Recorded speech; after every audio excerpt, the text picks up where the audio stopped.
মনে করুন খেয়ালে আপনি কষ্ট দিয়েছেন, খেয়ালে আপনি গালি দিয়েছেন, খেয়ালের বিপদ আপনি করছেন, খেয়ালের আপনি সতাইছেন, খেয়ালে আপনি জুলুম করছেন, খেয়ালের পয়সা মারিয়া খাইয়েছেন, খেয়ালের জমিন মারিয়া খাইয়েছেন, প্রতিবেশীর আইন ঢুকাইছেন, প্রতিবেশীর রাস্তায় আপনি খুঁটি মারিয়া আটাইয়া রাখিয়েছেন। এই সমস্ত গুনাহ যেগুলা, এই গুনাহগুলা কিতা করে, এই গুনাহগুলা এমনি মাফ করে না। যত সময় ও কনসার্ট পার্সোনাল কাছে গিয়ে মাফ চাইতে নাই, যত সময় হক আদায় করতে নাই, তত সময় গুনাহগুলো মাফ হয় না। আল্লাহ রাসূল আলাইহিস সালাতু ওয়াস সালাম ফরমাইতেন, মান কানাত লাহু মাযলামাতু লিআখিহি ফি গায়রিহি আও ফি শাই ফালিয়াতাহাল্লাল মিনহু আল-ইয়াওম।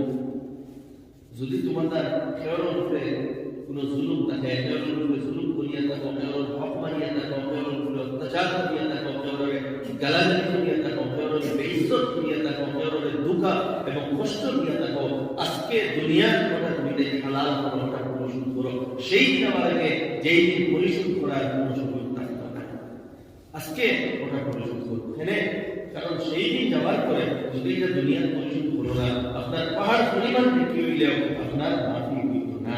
বরং এই অন্যের হক তলবি এবং অন্যের হক মারার কারণে, অন্যের কষ্ট দেওয়ার কারণে আপনার পাহাড় পরিমাণ দেখি এটা এরা ভাগিয়া দেওয়া হইব, আপনার দেখি খাতা শূন্যই দিব, আপনার